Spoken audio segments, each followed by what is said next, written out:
funny story about Peten, and it's is that it'll rain.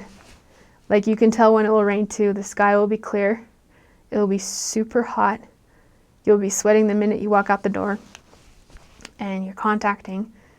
And then within 5 minutes, the sky turns black and rain just pours through the sky. And that, luckily, you kind of get into a habit of it, so you can say, okay, we got to take cover.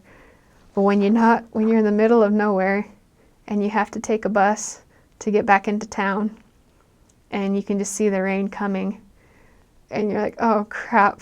You just have to like pray that you've got enough stuff to cover up your Book of Mormon and your camera, or the things that are like super important that you can't replace, in your backpack. Wrap it up real good and just wait it out, because it'll come and it'll drench you. It's like so fun. It's this experience. I was in a trio. We were in the Libertad, and they have these little villages that are a little bit out of town that you have to take a bus to go to. And we had to get back in time for another appointment in town, and we were waiting for the bus to come from the main city into the Libertad on the main road.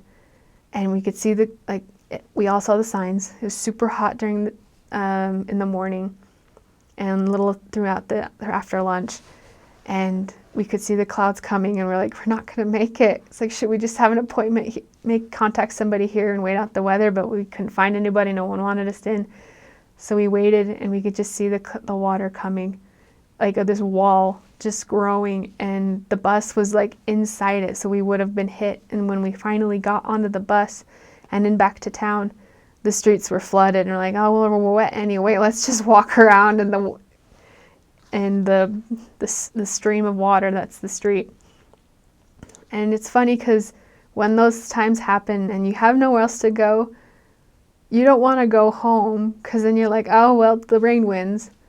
But you want to still try and find people. They'll be a little bit more sympathetic if you don't have an umbrella. If you have an umbrella, they're like, oh, you are okay, you can survive.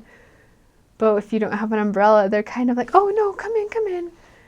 Members do that too. They'll take pity on you and say, why are you out in the rain?